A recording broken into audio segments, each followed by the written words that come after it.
Музыка мугалими Аманбек кызы Айдай, Шүкүрбек Бейшеналиев атындагы орто мектеби.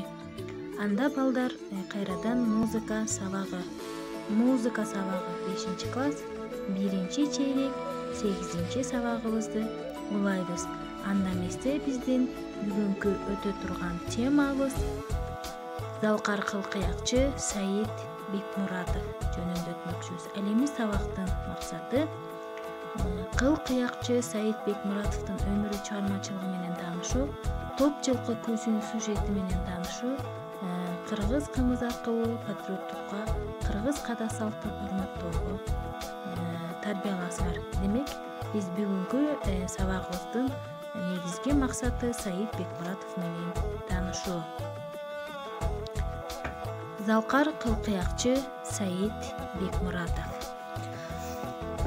Саид Бекмуратов белгилүү кылкыякчы.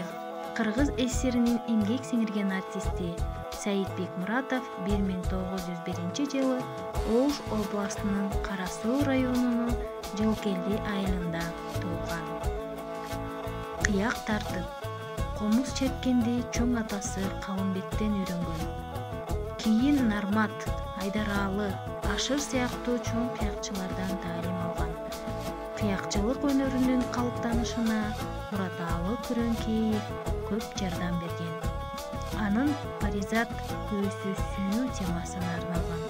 Бул күнү Саид Бекмуратовдун кызы, опера ырчысы Салима Бекмуратова оркестрдин коштоосунда ырдап чыккан. Саид Бекмуратовдун чыгармалары мазмундуу. Анын Куу имген деген күүсүндө эменин балага болгон мээрими, Бургуй күүсүндө Бургуй баатырдын баяны, Кара башыл ак токтуу күүсүндө Койго карышкыр деген эпизод Бекарстан тайчыда. Бекарстан тайчы күүсүндө болсо Тайчы деген калмактын Мактым аттуу кызды колго түшүрүп кетип, кайра аны качып келгени, Ак барак ботон күүсүндө торпок кайтарган баланын көлгө түшүп кеткенин баяндалган. Ал эми ушул Саид Бекмуратовдун белгилүү күйлөрүнүн бири болгон Топ жылкы күүсүн уктурабыз. Белгилүү эстрада жылдызы болуп жүргөн жаш күүчү Залина Касымованын аткаруусу.